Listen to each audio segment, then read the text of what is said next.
3 മാർക്കിന്റെ ക്വസ്റ്റ്യൻ ആയിട്ടാണ് സാർ വന്നിട്ടുള്ളത്. ക്വസ്റ്റ്യൻ ഒന്ന് വായിച്ചു നോക്കടാ. In the figure angle B 90 degree. Angle B എന്ന് പറയുന്നത് 90 ഡിഗ്രി ആണ്. ആയിക്കോട്ടെ, നോ പ്രോബ്ലം. നെക്സ്റ്റ് എന്താ പറഞ്ഞിരിക്കുന്നത്? എ പി 7 ആണ്. ആയിക്കോട്ടെ. അടുത്ത എന്താ പറഞ്ഞിരിക്കുന്നത്? ബി സി 24 ആണ്. ആയിക്കോട്ടെ. എ സി 25 ആണ്. ആയിക്കോട്ടെ, നോ പ്രോബ്ലം. എന്നിട്ട് നമ്മളോട് പറഞ്ഞിരിക്കുന്നു സൈൻ എ എന്ന് പറയുന്നത് 24/k ആണ്. എ എന്ന് പറയുന്നത് ഇതല്ലടാ, ഇവിടെയുള്ള ഈ എക്സ് എന്ന് പറയുന്ന ഈ ഭാഗത്തുള്ള ആംഗിൾ അല്ലേ എ എന്ന് പറയുന്നത്? യെസ്, അങ്ങനെയാണ്. ഇതിന്റെ ഓപ്പോസിറ്റ് വരുന്നത് ആരാ? 24 അല്ലെ? ഇതിന്റെ അഡ്ജസന്റ്, ഇത് ഓപ്പോസിറ്റ് ആണ്, ഇത് അഡ്ജസന്റ് ആണ്. ഈ പറയുന്ന എ സി എന്ന് പറയുന്നത് ഹൈപ്പോട്ടിന്യൂസ് ആണ്. ഓക്കെ അല്ലേ? സൈൻ എന്ന് പറഞ്ഞാൽ നമ്മൾ പഠിച്ചതാണ് ഓപ്പോസിറ്റ് ബൈ ഹൈപ്പോട്ടന്യൂസ്. ഇവിടെ ഓപ്പോസിറ്റ് നേരെ 24 കിടക്കുന്നു, അപ്പൊ ഹൈപ്പോട്ടന്യൂസിന് നേരെ കെ കിടക്കുന്നു. അപ്പൊ വാട്ട് നമ്പർ ഈസ് കെ എന്ന് ചോദിച്ചാൽ K is equal to hypotenuse.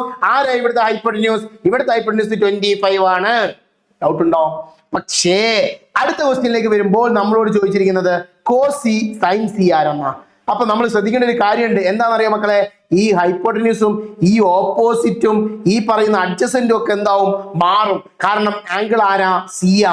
ഈ സിയുടെ ഓപ്പോസിറ്റ് ഇതാ, ഇത് അഡ്ജസന്റാ, ഇത് ഹൈപ്പോട്ടന്യൂസാ. എന്നാണ് ഇനി സൈനും കോസ് അറിയാം. നമ്മുടെ കോസ് സിയും സൈൻ സിയും എന്താണെന്ന് പറഞ്ഞത്? Cos C is equal to, cos എന്ന് പറഞ്ഞാൽ അഡ്ജസന്റ് ബൈ ഹൈപ്പോട്ടന്യൂസ്. ഇപ്പൊ ഹൈപ്പോട്ടന്യൂസ് ആരാ? സിയെ സംബന്ധിച്ചിടത്തോളം അഡ്ജസന്റ് ആരാ? അഡ്ജസ്റ്റ്മെന്റ് 24, ഹൈപ്പോട്ടന്യൂസ് ആരാ? 25. So the answer is 24/25. അടുത്തത് സൈൻ സി ചോദിച്ചു. സൈൻ സി എന്ന് പറയുന്നത് ആരാടാ? സൈൻ സി എന്ന് പറഞ്ഞാൽ ഓപ്പോസിറ്റ് ബൈ ഹൈപ്പോട്ടന്യൂസ് അല്ലേ? സിയുടെ ഓപ്പോസിറ്റ് 7 ആണ് സാറേ. ഹൈപ്പോട്ടന്യൂസ് ആരാ? 25. ആൻസർ കിട്ടിയില്ലേ?